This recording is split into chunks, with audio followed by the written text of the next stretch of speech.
Biz hozir sizlar bilan reaksiya tezligining konsentratsiyaga bog'liqligiga oid bo'lgan tajribalarni bajarib olamiz.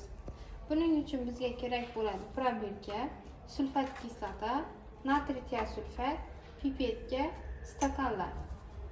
Avvalambor natriy tiosulfat eritmasidan probirkaga solib olamiz.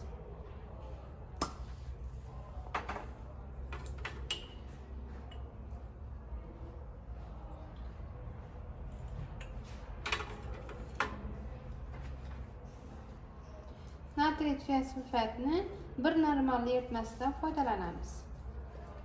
Keyin uning ustiga 2 normalli sulfat kislota eritmasidan quyamiz.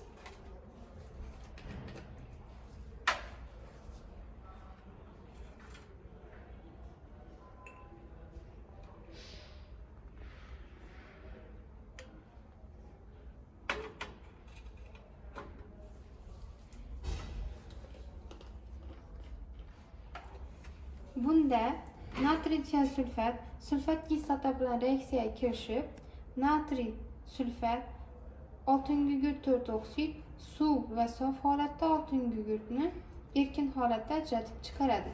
Bunda kimyoviy reaksiya tezligi reaksiya boshlangan vaqtdan boshlab to eritma sezilarli darajada loyqalanishi kuzatilguncha ketgan vaqt bilan xarakterlanadi. Ya'ni biz reaksiya sodir bo'lganda uning reaksiya boshlangan vaqti bilan to uning loyqalanish vaqtigacha bo'lgan vaqtni sekundometr yordamida aniqlab olamiz.